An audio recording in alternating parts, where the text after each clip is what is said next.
اللهم صل على محمد وعلى آل محمد كما صليت على إبراهيم وعلى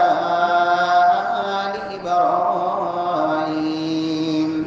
إنك حميد مجيد. اللهم بارك على محمد وعلى آل محمد كما باركت على إبراهيم وعلى آل إبراهيم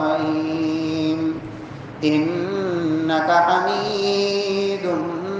مجيد. اللهم انفعنا بما علمتنا وعلمنا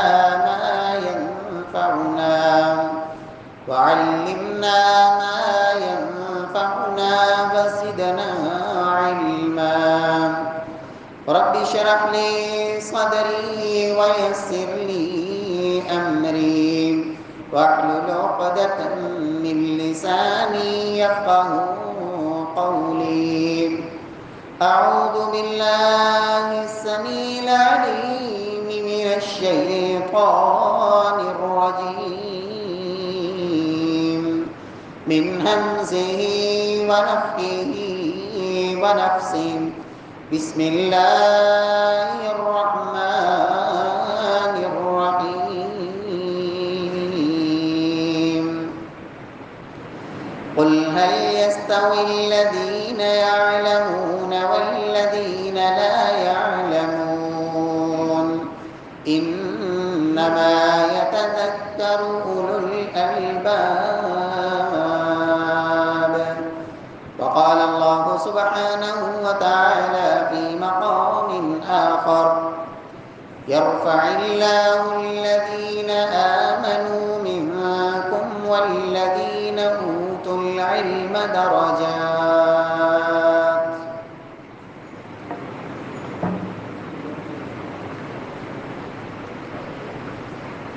معزز سامعین کرام، محترم بھائیوں، بزرگوں، دوستوں، معززات ماؤں اور بہنوں، گزشتہ جمعۃ المبارک میں قرآن مجید کو حفظ کرنے والے خوش نصیب حضرات کہ رب العالمین ان کو دنیا میں کیسے عزتیں عطا فرماتے ہیں، اور وہ شخص جو قرآن مجید کی اس دولت کو اپنے سینے میں محفوظ کر لیتا ہے اور اس کے مطابق اپنی زندگی کو گزارتا ہے، رب العالمین کل قیامت والے دن اسے کس قدر عزت اور بلندی عطا فرمائیں گے۔ دعا ہے کہ رب العالمین ہماری اولادوں کو اللہ نیک بنائے، رب العالمین ہماری اولادوں کو اللہ دین کا حافظ، قرآن مجید کا حافظ اور دین اسلام کو سمجھنے والا بنائے۔ معزز سامعین کرام، جیسا کہ میں نے گزشتہ جمعۃ المبارک میں بھی اشارہ کیا تھا کہ ان دنوں مدارس دینیہ کے اندر چونکہ سال کا آغاز ہوتا ہے اور مختلف طلباء اللہ رب العزت کا دین سیکھنے کے لیے مدارس کا رخ کرتے ہیں، دینی تعلیم جس میں قرآن مجید کا ترجمہ، تفسیر، احادیث، اللہ کے رسول صلی اللہ علیہ وسلم کی سنت اور اللہ رب العزت کے اس دین کا فہم، اس حوالے سے انشاءاللہ آج گفتگو ہوگی کہ یہ علم کتنا ضروری ہے، اس علم کو سیکھنا ہماری زندگی میں کس قدر اہم ہے، اور جو لوگ اس علم کو سیکھتے ہیں اللہ رب العزت کے ہاں ان کا مقام اور مرتبہ کیا ہے۔ قرآن مجید میں اللہ سبحانہ و تعالیٰ نے اس بات کا اعلان فرمایا: قل هل يستوي الذين يعلمون والذين لا يعلمون۔ لوگوں، کیا وہ شخص کیا وہ لوگ جو جانتے ہیں جن کو اللہ نے علم عطا کیا ہے، کیا وہ لوگ اور جن کے پاس علم نہیں، کیا یہ دونوں آپس میں برابر ہو سکتے ہیں؟ انما یتذکر اولو الالباب، نصیحت تو عقل والے ہی پکڑا کرتے ہیں۔ پیارے بھائیوں، وہ علم جو حقیقی علم ہے، وہ اللہ رب العزت کی انسان کو معرفت دلاتا ہے۔ وہ علم جو قرآن اور سنت کی شکل میں ہو، وحی الہی کی شکل میں ہو، حقیقت میں علم کہتے ہی اسی کو ہیں۔ اس کے علاوہ دنیا کے اندر جتنے بھی علوم ہیں وہ حقیقت میں علوم نہیں، علم نہیں، بلکہ وہ فنون ہیں۔ نبی کائنات صلی اللہ علیہ وسلم کو رب العالمین نے پورے قرآن مجید کے اندر ایک ہی چیز میں اضافے کی دعا کا رب العالمین نے حکم جاری فرمایا،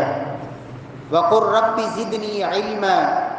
کہ اے میرے محبوب پیغمبر رب العالمین سے علم میں اضافے کی اللہ سے دعائیں کیا کرو۔ رب زدنی علما، اے اللہ میرے علم میں اضافہ فرما۔ اور رسول اللہ صلی اللہ علیہ وسلم کے بارے میں صحابہ کرام بتاتے ہیں کہ رسول اللہ صلی اللہ علیہ وسلم جب فجر کی نماز پڑھ کے فارغ ہوا کرتے تھے تو رب العالمین سے ایک دعا کیا کرتے تھے، اللہم انی اسألک علما نافعا وعملا متقبلا ورزقا طیبا۔ رسول اللہ صلی اللہ علیہ وسلم کا یہ معمول مبارک تھا کہ رب العالمین سے آپ یہ دعا فرمایا کرتے تھے، اللہم انی اسألک علما نافعا، اے پروردگار مجھے ایسا علم نصیب فرما جو مجھے نفع نصیب فرمائے، جس علم کے ذریعے مجھے نفع حاصل ہو، اور اے اللہ مجھے طیب اور پاکیزہ رزق نصیب فرما، وعملا متقبلا، اور ایسے عمل کی مجھے توفیق نصیب فرما جو تیری بارگاہ میں قبول ہو جائے۔ پیارے بھائیوں، یہ بات یاد رکھیں کہ رب العالمین کی جنت کا داخلہ اعمال کے بغیر ممکن نہیں۔ تلک الجنۃ التی اورثتموها بما کنتم تعملون، ان الذین آمنوا وعملوا الصالحات كانت لهم جنات الفردوس نزلا۔ قرآن مجید میں رب العالمین نے کئی ایک مقامات میں اس بات کا اعلان فرمایا کہ لوگوں، ایمان کے ساتھ ساتھ عمل صالح یہ ضروری ہے، اور ایمان اس کے اندر اجزاء کی شکل میں یہ اعمال موجود ہیں۔ انسان جو ایمان تو لاتا ہے زبان سے اقرار کی شکل میں اور دل سے تصدیق کی شکل میں، لیکن اپنے اعمال سے، اپنے جوارح اور اعضاء سے اس کی تصدیق پیش نہیں کرتا۔ قرآن مجید میں رب العالمین نے اس بات کا اعلان فرمایا، اور اللہ کے نبی کی احادیث سے بھی یہ بات سمجھ آتی ہے کہ لوگوں، ایمان اس کے اندر عمل صالح یہ اس کے ایک جز کی شکل میں شامل ہے۔ جس قدر انسان نیک اعمال کرتا جاتا ہے رب العالمین اس کے ایمان میں اضافہ کرتے چلے جاتے ہیں، حتیٰ کہ یہ ایمان اس درجے پہ چلا جاتا ہے کہ جس کے نتیجے میں رب العالمین اس کو جنت کا داخلہ نصیب فرمائیں گے۔ پیارے بھائیوں، جب جنت کا داخلہ اعمال کے بغیر ممکن نہیں، اور عمل کوئی بھی انسان اس وقت تک نہیں کر سکتا جب تک کہ اس کے پاس حقیقی اور صحیح علم موجود نہ ہو۔ جہالت کی شکل میں کیا ہوا عمل، اسے پتہ ہی نہیں وہ عمل جو کر رہا ہے اس میں اللہ کے نبی کا طریقہ کیا ہے، اللہ رب العزت کا آرڈر اور حکم کیا ہے۔ عمل کر لینا یہ کافی نہیں۔ قرآن مجید کے اندر رب العالمین نے اس بات کا اعلان فرمایا، الذی خلق الموت والحیاۃ لیبلوکم ایکم احسن عملا۔ رب العالمین نے یہ زندگی اور موت کو بنایا۔ رب العالمین نے تمہیں زندگیاں عطا فرمائیں، اور ان زندگیوں کے بعد ایک وقت آنا ہے جب تم نے اس دنیا سے جانا ہے، اور یہ موت رب العالمین نے کیوں رکھی ہے زندگی کے بعد؟ لیبلوکم ایکم احسن عملا۔ رب العالمین دیکھنا چاہتے ہیں کہ اس زندگی میں تم میں کون سا ایسا انسان ہے جو احسن عمل کر کے آتا ہے۔ یہاں رب العالمین نے یہ نہیں فرمایا کہ اللہ یہ دیکھنا چاہتے ہیں کہ تم میں زیادہ عمل کر کے کون آتا ہے۔ زیادتی اسلام میں مقصود نہیں، احسن عملا، کثرت عمل، کہ بس عمل ہی عمل کرتے جاؤ۔ یہ نہیں کہ اس عمل کی اہمیت اور حیثیت کیا ہے، اس کے اندر اخلاص کتنا ہے، اس عمل کے اندر اتباع سنت کتنی ہے۔ پیارے بھائیو، رب العالمین نے فرمایا کہ اللہ دیکھنا چاہتے تم میں خوبصورت عمل کر کے کون آتا ہے، اور خوبصورت عمل اس کی بنیادیں دو چیزیں ہوا کرتی ہیں۔ پہلے نمبر پر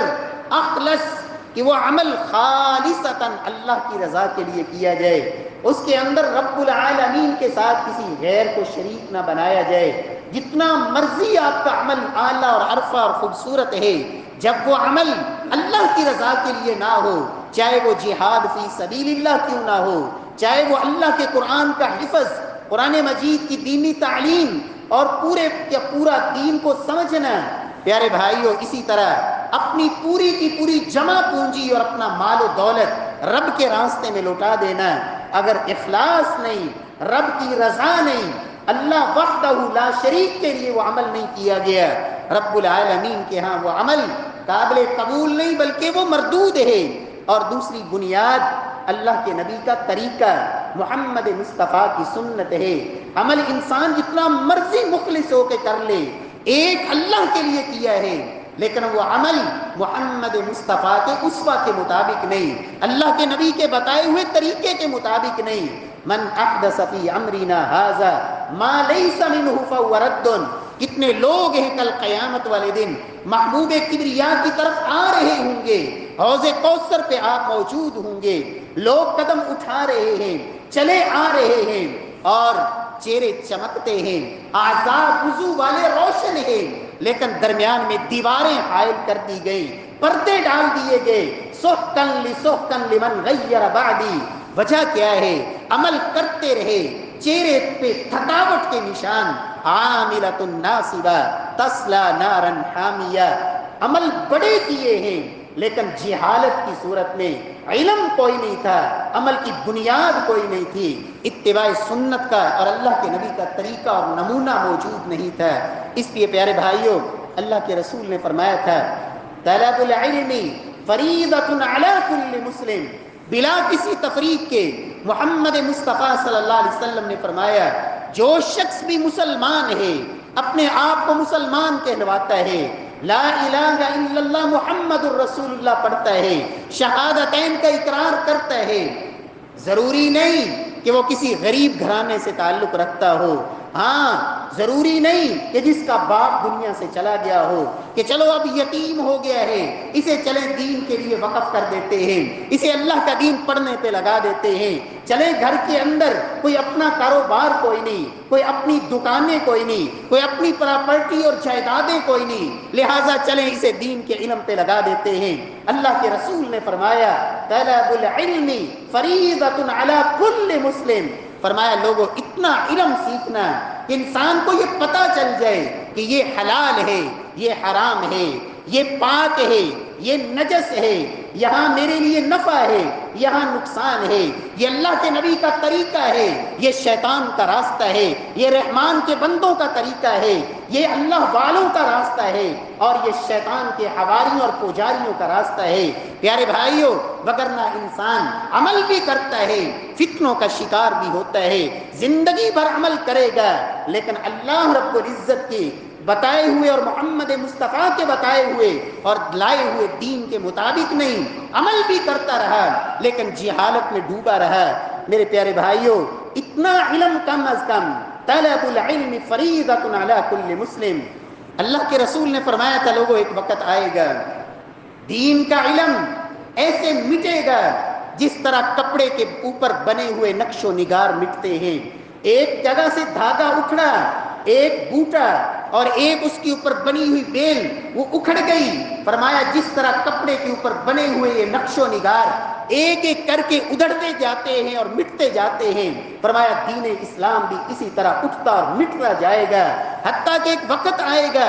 لوگوں کو یہ بھی نہیں پتا ہوگا نماز کیا ہے، روزہ کیا ہے اور صدقہ کیا ہے، دین کی بنیادوں کا بھی علم نہیں۔ میرے پیارے بھائیوں، آج جس دور سے میں اور آپ گزر رہے ہیں، میری اور آپ کی اولادیں اللہ ان کو نیک بنا دے، جن کو اللہ نے اولاد دی ہے اللہ آنکھوں کی ٹھنڈک بنا دے، اور جن کے پاس اولاد نہیں اللہ کے خزانوں میں کوئی کمی نہیں، رب العالمین نیک اور صالح نرینہ اولاد نصیب فرما دے۔ میرے پیارے بھائیوں، آپ نوجوانوں سے کبھی پوچھ کے دیکھیں، ان کو یہ تو پتا ہوگا اس وقت مارکیٹ کے اندر سب سے مہنگا ترین موبائل کون سا ہے، کس موبائل کے اندر کیا فنکشن ہے، کون سا کمپیوٹر بہترین ہے۔ اس وقت انٹرنیٹ کی دنیا میں پتہ نہیں کس کس چیز کا علم ہوگا، سیاست کے بارے میں بات کر لیں ان کو پوری خبر ہوگی، اس وقت عالمی سیاست کیا چل رہی ہے، ملکی سیاست کیا ہے، اس وقت ان سے پوچھ لیں کہ کہاں پورے لاہور شہر کے اندر سب سے بہترین فلاں قسم کا کھانا کہاں سے ملے گا، بڑی اچھی طرح پتہ ہے کس پارک کے اندر کیا ہوتا ہے، کہاں کیا ہوتا ہے، دنیا کے بارے میں بڑی جانکاری ہے، بڑا علم ہے، بہت کچھ جانتے ہیں، معلومات کا ایک سمندر ہے، ایک موج زن ہے جو سب کچھ پتہ ہے۔ نہیں پتہ پوچھ لیں کہ نماز کے اندر اگر بھول جائیں کس صورت میں آپ کو سجدہ سہو کرنا ہوگا، کب آپ کے اوپر غسل فرض ہو جاتا ہے، وضو کے اندر کون کون سی چیزیں ہیں اگر وہ نہ کر پائیں تو آپ کا وضو ہی نہیں بلکہ نماز بھی نہیں ہوگی۔ میرے پیارے بھائیوں، وہ بنیادی چیزیں انسان کو علم نہیں، پتہ ہی نہیں، اس لیے کہ اہمیت نہیں دی، اس لیے کہ ہم نے فیصلہ کر دیا یہ علم، یہ سیکھنا، یہ سکھانا، یہ پڑھنا، یہ پڑھانا یہ تو مولویوں کا کام ہے، یہ تو ان لوگوں کا کام ہے جن کو اور کوئی کام ملتا نہیں۔ میرے پیارے بھائیوں، یہ علم اس وقت ہمارے معاشرے کے اندر سبب کیا ہے؟ جہالت اور فتنے اور بدامنی، اور میں یہ سمجھتا ہوں اس وقت یہ جو رشوت اور دو نمبری کا بازار گرم ہوتا ہے، سبب کیا ہے؟ اسی علم کا نہ ہونا ہی ان چیزوں کا سبب ہے۔ اس لیے کہ اللہ کے قرآن نے دو ٹوک اعلان فرمایا، انما یخشی اللہ من عبادہ العلماء، لوگوں اللہ سے ڈرنے والے حقیقی معنوں میں، جہاں بند کمرے میں ایک افسر ہے جو لاکھوں روپیہ تنخواہ لیتا ہے اور سامنے وہ غریب جس کی بیچارے کی 10,000 بھی ممکن ہے آمدن نہ ہو، لیکن اس کو شرم نہیں آتی اس سے بھی رشوت کا مطالبہ کرتے ہوئے، سبب کیا ہے؟ اتنے بڑے عہدے پہ تو بیٹھ گیا لیکن دین سے کورا ہے، دین کا علم نہیں آتا، اللہ الصمد کا معنی نہیں آتا، الحمدللہ رب العالمین کے شروع میں جو الف لام ہے اس کا کیا مطلب ہے، پوری زندگی گزر گئی، انگریزوں کے قانون تو یاد ہیں، بڑی بڑے لمبے لمبے مقدمے یاد ہیں، لیکن رب کے قرآن سے اتنا بھی تعلق نہیں۔ تو میرے پیارے بھائیوں، پھر امن کیسے آئے گا؟ پھر قتل و غارت بھی ہوگی، وہاں رشوت بھی ہوگی، دو نمبری بھی ہوگی۔ سیدنا عبداللہ بن رواحہ، اللہ کے رسول صلی اللہ علیہ وسلم نے خیبر روانہ کیا کہ عبداللہ، خیبر کے باغات جو اللہ نے مسلمانوں کو فتح میں نصیب فرما دیے، فرمایا اب وہ زمینیں ہماری ہیں، اس لیے کہ وہ مسلمان فتح کر چکے ہیں۔ یہودیوں کے ساتھ معاہدہ ہو گیا کہ کاش تم کرو گے، محنت تم کرو گے، پورا سال ان درختوں کی اور ان باغات کی دیکھ بھال تم کرو گے، لیکن مسلمان اس میں سے آدھا وہ پھل مسلمانوں کا ہوگا، اس لیے کہ یہ زمینیں اب فتح ہو چکی مسلمانوں کا حق ہے۔ اللہ کے رسول صلی اللہ علیہ وسلم کا طریقہ مبارک یہ تھا کہ کھجور کا پھل یہ ایسا پھل ہے کہ جو صرف درخت سے اترنے کے بعد ہی نہیں کھایا جاتا بلکہ ابھی درخت پر موجود ہوتا ہے، تھوڑا تھوڑا پکنا شروع ہوتا ہے، اس وقت ہی اس کو کھانا شروع ہو جایا کرتے ہیں، لوگ نفع اٹھاتے ہیں۔ اللہ کے رسول کا طریقہ یہ ہوتا تھا کہ جب کھجور کا پھل بن جاتا، پکنے کے قریب ہوتا، رنگ بدلنا شروع ہوتا، اللہ کے رسول صلی اللہ علیہ وسلم زکوٰۃ میں بھی اسی طرح کرتے، عشر میں بھی اسی طرح کرتے، عامل کو بھجواتے کہ باغات کے اندر جا کے اس کا ایک تخمینہ لگا دے، ایک اندازہ لگا دے کہ بھائی اس سال تمہارے باغ کا پھل اتنا ہوگا اور اس میں سے تم نے اتنا اللہ کا حق ادا کرنا ہے، باقی تمہارا ہے، چاہے اس کو اب کچا کھاؤ چاہے پکا کھاؤ، جب یہ پھل اتر جائے گا تو رب کا اتنا حق تم نے ادا کر دینا ہے۔ ایسے ہی اللہ کے رسول صلی اللہ علیہ وسلم یہودیوں کے پاس بھجواتے۔ سیدنا عبداللہ بن رواحہ رضی اللہ تعالی عنہ جب وہاں پہنچے، یہ یہودی جو اس دور کے سب سے مکار ترین قوم اور سب سے زیادہ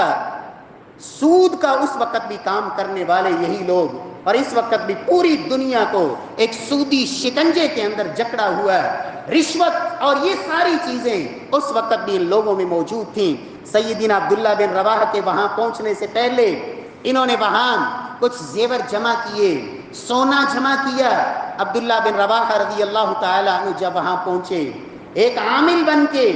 حکومت کی طرف سے، مسلمان جو مسلم ریاست تھی مدینہ منورہ، وہاں سے ایک عامل کی شکل میں وہاں خیبر گئے تخمینہ لگانے کے لیے، تو یہودیوں نے کہا عبداللہ تمہیں آنا مبارک ہو، بڑے اچھے طریقے سے استقبال کیا، اور ساتھ کہا یہ ہم نے آپ کے لیے تحائف جمع کیے ہیں، یہ سونے کی شکل میں یہ آپ کے لیے تحفے ہیں، آپ یہ رکھ لینا اپنے پاس اور یہ قبول کر لو،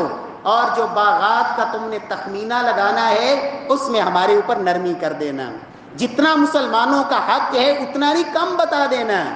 کون سا یہاں محمد موجود ہے، کہاں کون تمہارے ساتھ موجود ہے، اور یہ سارے تحائف قبول کر لینا۔ سیدنا عبداللہ بن رواحہ نے کہا تھا اللہ کی قسم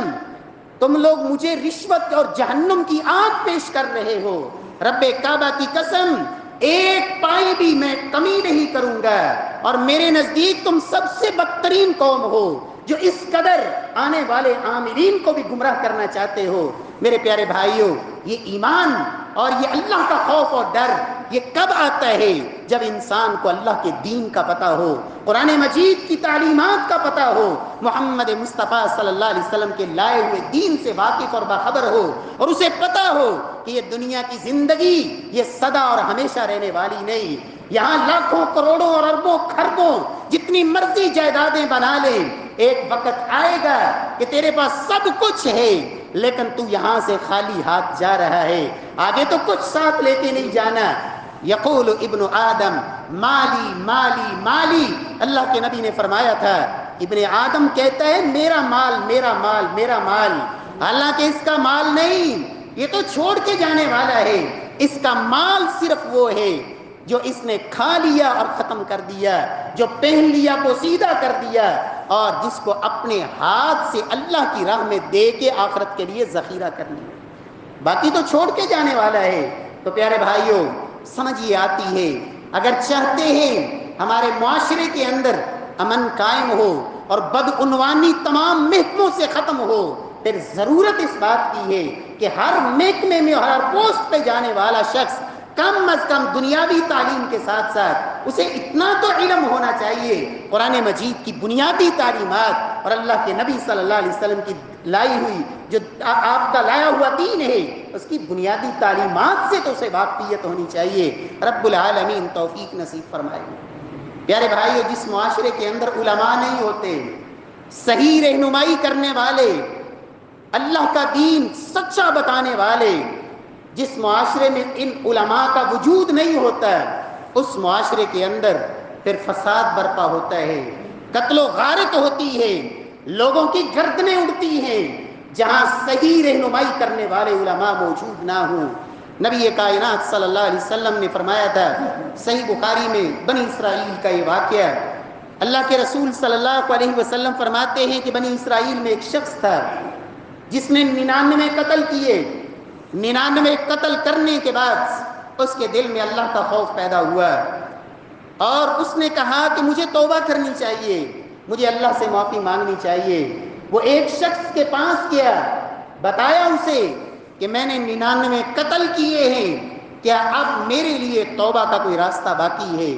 کیا میری توبہ ہو سکتی ہے؟ کیا میں اللہ سے معافی کا حقدار قرار پا سکتا ہوں؟ وہ شخص جس کے پاس وہ گیا اس کے پاس صحیح علم نہیں تھا، اور اللہ کے رسول نے فرمایا تھا لوگوں جب علماء اٹھ جائیں گے پھر لوگ جاہلوں کو اپنا پیشوا اور مقتدا بنائیں گے، پھر مفتی کا نام لیتے ہوئے بھی شرم آئے گی اور اس کا کردار دیکھتے ہوئے بھی شرم سے سر جھک جائیں گے، ایسا بد نصیب انسان۔ پیارے بھائیو، اللہ کے رسول نے فرمایا تھا لوگ پھر ایسے جاہلوں کو اپنا مقتدا بنائیں گے جب صحیح علماء موجود نہیں رہیں گے۔ تو اس شخص نے جا کے پوچھا،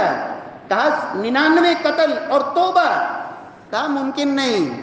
اتنے قتل، ایک قتل پہ اتنی سزائیں، اور تم نے 99 بندے قتل کر دیے اور اب کہتے ہو توبہ؟ 99 قتل کے بعد توبہ کیسے؟ اللہ کے رسول صلی اللہ علیہ وسلم نے فرمایا تھا، لوگوں حدیث قدسی ہے، اللہ خود فرماتے ہیں یا ابن آدم لو بلغت ذنوبک عنان السماء ثم استغفرتنی غفرت لک ولا ابالی، اے آدم کے بیٹے اگر تو اتنے گناہ کر لے، اتنے گناہ کر بیٹھے کہ تیرے گناہوں سے زمین بھر جائے، تیرے گناہ زمین کی سطح سے اٹھتے ہوئے پہاڑوں کی چوٹیوں کو کراس کرتے ہوئے آسمانوں تک جا پہنچے، ثم استغفرتنی غفرت لک ولا ابالی، تیرے دل کے اندر میرا خوف آ جائے، ڈر آ جائے، تجھے احساس پیدا ہو جائے اور تو ندامت اور شرمندگی کے ساتھ اللہ سے معافی مانگ لے، سچے دل سے تائب ہو جائے اور آئندہ زندگی اس گناہ کو نہ کرنے کا عزم کر لے، فرمایا میں تیرے سارے گناہوں کو معاف فرما دوں گا اور مجھے کوئی پرواہ نہیں، الا من تاب وآمن وعمل عملا صالحا فاولئک یبدل اللہ سیئاتہم حسنات۔ اور رب کی رحمت تو اتنی مہربان ہے، اللہ رب العزت تو اتنے کرم نوازی کرنے والے ہیں کہ میرے بندے اگر تو توبہ کر کے پھر عمل صالح شروع کر دے، گزشتہ زندگی میں جو تیرا کردار تھا اسے چھوڑ دے، بدل لے اپنے آپ کو، نیک اعمال کرنے شروع کر دے، فرمایا میں صرف معاف نہیں کرتا بلکہ ان گناہوں کو میں نیکیوں میں تبدیل کر دیتا ہوں۔ اس نے کہا توبہ کہاں؟ 99 قتل اور توبہ، اب توبہ کی کوئی صورت نہیں،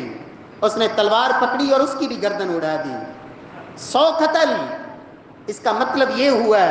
کہ جب صحیح رہنمائی والے علماء موجود نہ ہوں پھر قتل ہوتے ہیں، پھر فساد برپا ہوتا ہے، ظہر الفساد فی البر والبحر بما کسبت ایدی الناس۔ اللہ اکبر۔ اس شخص کو پھر احساس ہوا کہ نہیں اب 100 قتل کر چکا ہوں، اللہ سے معافی مانگنی چاہیے، پھر اس نے دوبارہ تلاش کیا،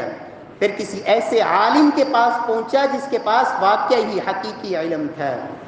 جس کو پتا تھا، معرفت تھی، صحیح رہنمائی والے عالم کے پاس گیا، اس نے کہا ہاں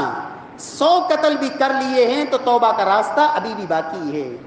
ابھی بھی توبہ ہو سکتی ہے، لیکن اس کے لیے تم ایک طریقہ یہ اختیار کرو کہ اپنے آپ کو اس بستی سے نکالو، اس ماحول سے اپنے آپ کو نکالو جس ماحول نے تمہیں اتنے گناہ کروائے۔ اور میں اپنے ان نوجوان بھائیوں کو بھی یہ کہتا ہوں، میرے بھائیوں آج کتنے ایسے لوگ ہیں کہتے ہیں کہ توبہ کرنا چاہتے ہیں، گناہ کرنا چھوڑنا چاہتے ہیں لیکن گناہ چھوٹتے نہیں، توبہ کرنی چاہتے ہیں پکی توبہ ہوتی نہیں۔ میرے پیارے بھائیوں اس کے لیے ضروری یہ ہے کہ آپ اس صحبت کو ترک کریں، اپنی اس محفل کو بدلیں، اپنی ان یاروں اور دوستوں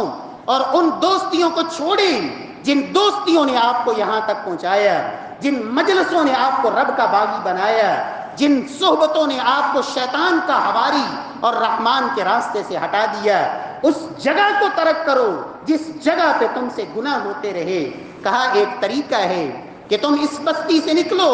فلاں علاقے میں اللہ کے نیک بندے ہیں، اللہ والے ہیں، وہاں چلے جاؤ، وہاں جا کے نیک اعمال کرو اور ان لوگوں کے ساتھ جا کے اپنا گزر بسر کرو، اللہ سے معافیاں مانگو، اللہ تمہاری توبہ کو قبول فرمائیں گے۔ پیارے بھائیوں آپ اندازہ لگائیں، یہ شخص جس نے 99 کے بعد ایک اور قتل کیا، اگر اس کو صحیح رہنمائی کرنے والا نہ ملتا،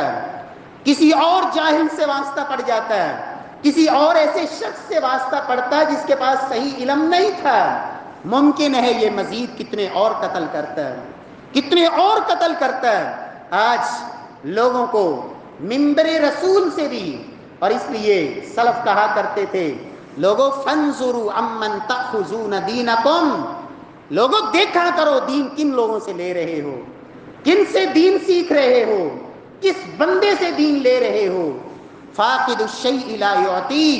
عربی کا ایک زبردست مقولہ ہے، فاقد الشیء لا یعطی، جو خود خالی برتن ہوتا ہے، جو خود کورا ہوتا ہے تمہیں کیا دے گا، جس کے پاس خود کچھ نہیں۔ اس لیے پیارے بھائیوں اللہ رب العزت کا دین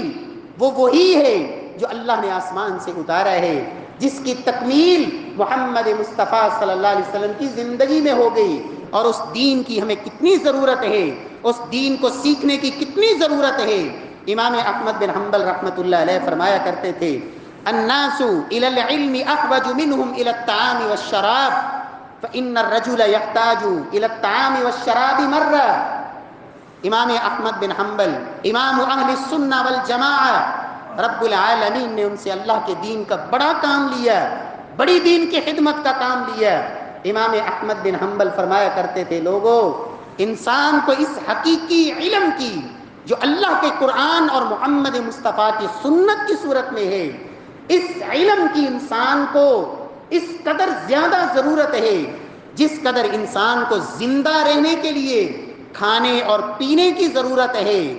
انسان کو صحیح زندگی گزارنے کے لیے اس دینی علم کی کھانے اور پینے سے بھی زیادہ ضرورت ہے۔ فرماتے ہیں اس لیے کہ زندہ رہنے کے لیے آپ کو 24 گھنٹوں میں 1 یا 2 دفعہ کھانے کی ضرورت پڑے گی، لیکن صحیح زندگی بسر کرنے کے لیے آپ کو ہر سانس پہ اللہ رب العزت کی اس وحی الہی کی آپ کو ضرورت رہے گی۔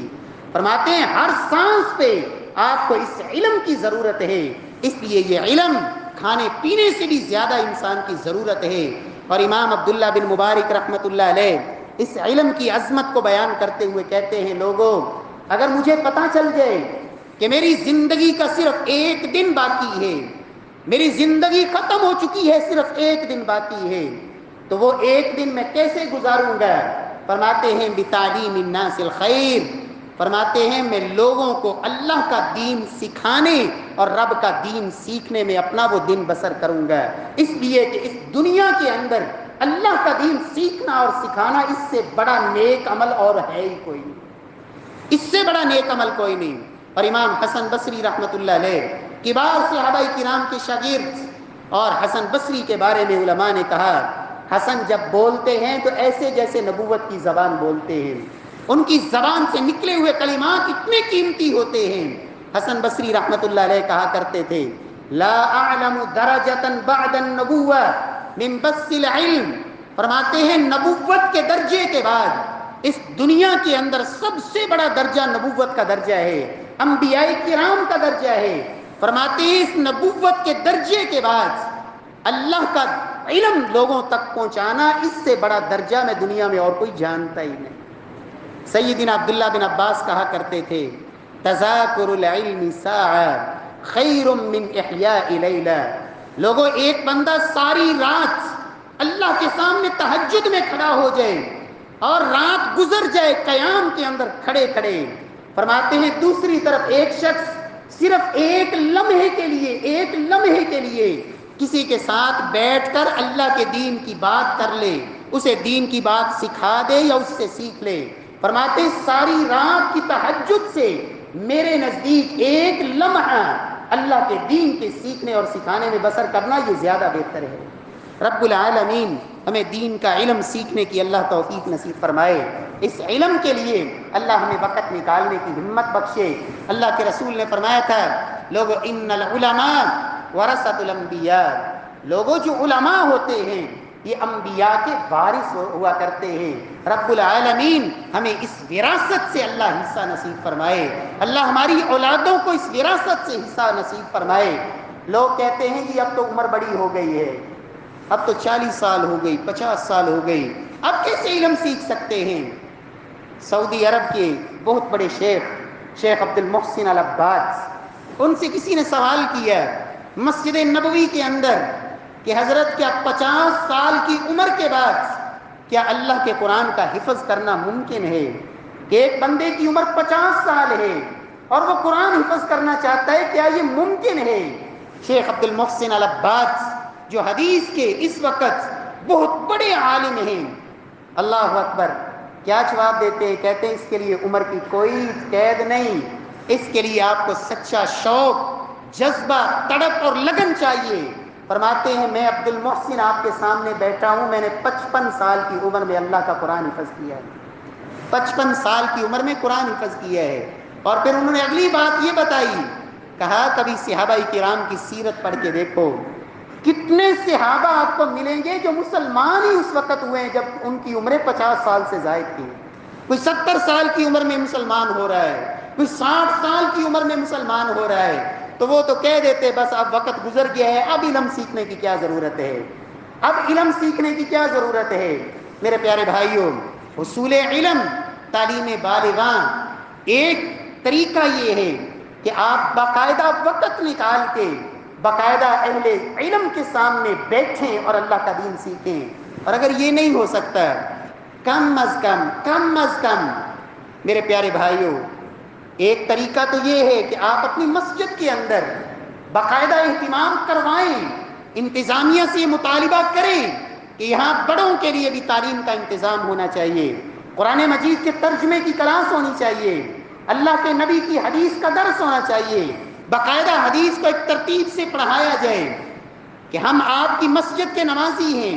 اتنے عرصے سے نمازی ہیں اور ہمیں بنیادی تعلیمات کا پتہ ہی نہیں. اور پیارے بھائیو, دوسرا طریقہ یہ ہے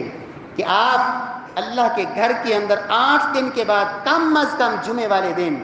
اس وقت رب کے گھر میں آ جائیں جب ابھی خطبہ شروع نہیں ہوا, اذان سے پہلے اللہ کے گھر میں پہنچ جائیں. اور یہ بھی علم سیکھنے کا ایک بہترین ذریعہ ہے, علم سیکھنے کا ایک ذریعہ اور طریقہ ہے, اس لیے کہ اللہ رب العزت کا دین یہاں بیان کیا جاتا ہے, یہاں اللہ کا قرآن سنایا جاتا ہے, محمد مصطفیٰ کا فرمان سنایا جاتا ہے, قصے کہانیاں اور بزرگوں کی باتیں اور خوابوں, اور فلاں کو خواب آیا, فلاں کو خواب آیا, فلاں کا دھوبی خواب میں آیا, اور پتہ نہیں کیسی کیسی حکایتیں. میرے پیارے بھائیوں, اللہ ہمیں صحیح معنوں میں قرآن اور سنت کا اللہ علم نصیب فرمائے, علم نافع نصیب فرمائے, اور اس علم کی بنیاد پہ ہی قیامت والے دن, اور قیامت والے دن کا جو سب سے پہلا آخرت کے مراحل میں جو قبر کا مرحلہ ہے, وہاں بھی انسان جب جواب دے گا نا, اس سے سوال ہوگا من ربک ما نبیک ما دینک, سوال ہوگا تمہارا رب کون ہے, من نبیک تمہارے نبی کون ہے. وہاں بھی جو دنیا میں آنکھیں بند کر کے پھرتا رہا, پتہ ہی نہیں, لوگ ایک بھیڑ چال بنی ہوئی ہے, بس پیچھے بھاگ رہے ہیں, جیسے لوگ کرتے ہیں ہم کر رہے ہیں. دنیا کے امور کے اندر یہ بڑا ماہر ہے, چھوٹی سی چیز لینی ہو تو بڑی تحقیقیں کرتا ہے, بڑے مشورے کرتا ہے, لیکن دین کے اندر کوئی فکر نہیں, بس یہ فلاں نے بتا دیا اور فلاں نے بتا دیا, وہ بھی تو سچ ہی کہتے ہوں گے, وہ غلط کہاں کہتے ہوں گے. کبھی اللہ نے جو آنکھیں دی ہے, رب نے جو دماغ دیا ہے, کبھی اس کو بھی دین کے لیے استعمال کرتے. اللہ اکبر, اس وقت بھی کہے گا ہاں لا ادری, ہاں لا ادری, مجھے تو کوئی پتہ نہیں. لوگ ایک بات کہتے تھے, میں بھی کہتا رہا, مجھے تو کوئی علم نہیں ہوا. تو اسے جواب میں یہی کہا جائے گا, نہ تو نے علم سیکھا اور نہ ہی تو نے سیکھنے کی کبھی کوشش اور تڑپ پیدا کی. جہالت کی زندگی میں, جہالت کی صورت میں زندگی گزار دی. پیارے بھائیوں, رب العالمین ہمیں یہ علم نصیب فرمائے جس علم کے حصول کے لیے جب انسان گھر سے نکلتا ہے, رب العالمین کے نورانی ملائکہ اس کے لیے دعائیں بھی کرتے ہیں اور اس کے احترام میں اپنے پروں کو جھکاتے ہیں. نبی کائنات صلی اللہ علیہ وسلم کے فرمان کی روشنی میں جب انسان اللہ کا دین سیکھنے کے لیے اللہ کے گھر میں آ جاتا ہے, فرمایا اس مجاہد کی طرح ہوتا ہے جو میدان جہاد میں چلا جاتا ہے. یہ عظمتیں ہیں جو علم والوں کو رب العالمین نصیب فرماتے ہیں. پیارے بھائیوں, یہ علم ہی تھا جس کی بدولت جناب آدم علیہ السلام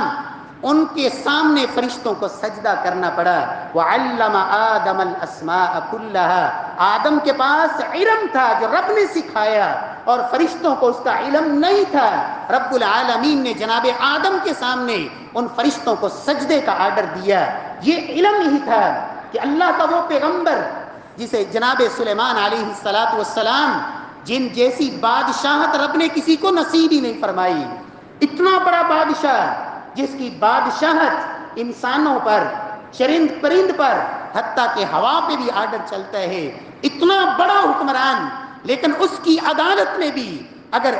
سرخ روئی ملی ایک چھوٹی سی سری والے ہدہد کو, تو علم کی بنیاد پہ جب ہدہد کو جناب سلیمان نے کہا کہ کہاں گیا تھا, تو ہدہد نے کہا کہ میرے پاس اس بات کا علم ہے جو آپ کے پاس بھی نہیں. میں جانتا ہوں اور آپ نہیں جانتے۔ پیارے بھائیو، انسان کے پاس علم ہو پھر رب العالمین عزتیں نصیب فرماتے ہیں، اور وہ عزتیں اتنی بڑی بڑی ملتی ہیں۔ جناب عمر بن سلمہ چھوٹے سے بچے ہیں اور نبی کائنات صلی اللہ علیہ وسلم کی مصلی کے وارث ہیں،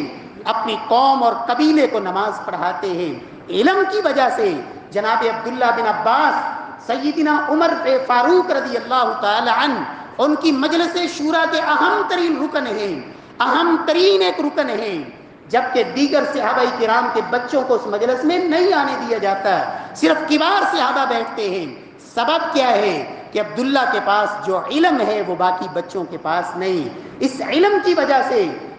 اللہ رب العزت کے جلیل القدر پیغمبر جناب موسیٰ علیہ السلام،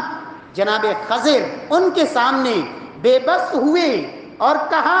آپ مجھے سکھائیے، اس لیے کہ جو آپ کے پاس علم ہے وہ میرے پاس نہیں ہے۔ پیارے بھائیوں، انسان یہ علم سیکھے، اس علم کے لیے اپنے آپ کو وقف کرے، پھر رب العالمین عزتیں کیسے عطا فرماتے ہیں۔ آج بڑی فکر ہوتی ہے میرا بیٹا کرے گا کیا۔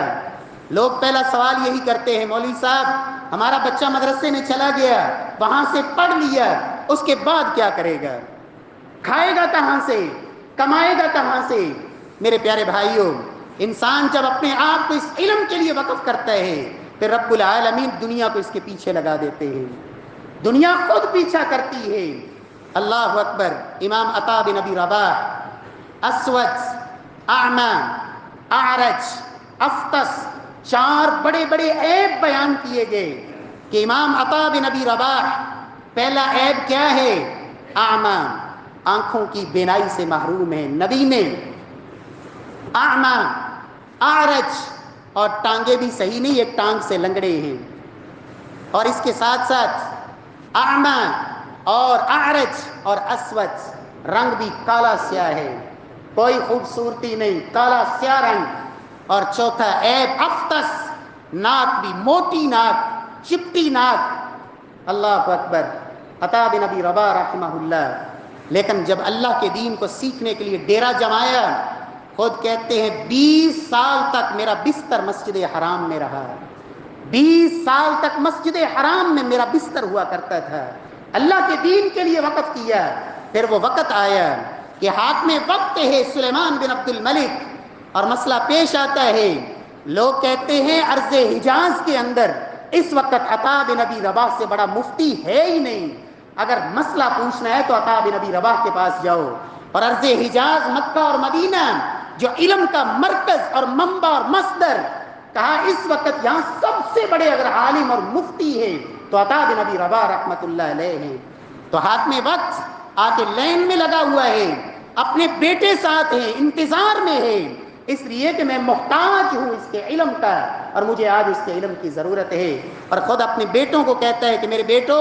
اگر دنیا میں عزت چاہتے ہو تو اللہ کی قسم اللہ کے دین کو سیکھو، قرآن اور سنت کو سیکھو۔ پوری زندگی مجھے اتنی ذلت نہیں اٹھانی پڑی جتنی آج اس کالے غلام کے سامنے اٹھانی پڑ رہی ہے، لیکن میں اس کا محتاج ہوں، مجھے ضرورت ہے، اسے کوئی ضرورت نہیں، وہ تو بیٹھا اللہ کا دین بتا رہے، محتاج میں ہوں۔ پیارے بھائیوں، رب العالمین ہمیں توفیق نصیب فرمائے۔ اللہ رب العزت قرآن اور سنت کا علم سیکھنے کی اللہ توفیق بخشے، اپنی اولادوں کو جو بہترین اور ذہین ترین بچے ہیں۔ پیارے بھائیوں، اس لیے کہ نبی کائنات صلی اللہ علیہ وسلم ہر وقت جس علم کی اللہ سے دعا کیا کرتے تھے وہ یہی علم تھا، اور اللہ کے رسول نے دعائیں دی، نظر اللہ امرا سمع منا شیئا فحفظہ وبلغہ کما سمع او کما قال علیہ الصلاۃ والسلام۔ فرمایا اللہ اس انسان کے چہرے کو رونقیں نصیب فرمائے، اللہ اس انسان کو دنیا کے اندر خوشیاں نصیب فرمائے جس نے میری حدیث کو سنا، پھر اسے یاد کیا، اس پہ عمل کیا اور اسے آگے لوگوں تک پہنچایا۔ اللہ کے رسول کی دعائیں ہیں۔ پیارے بھائیوں، یہ راستہ علم کا راستہ، یہ اللہ کی جنت کا راستہ ہے۔ اللہ کے رسول نے فرمایا تھا، من سلک طریقا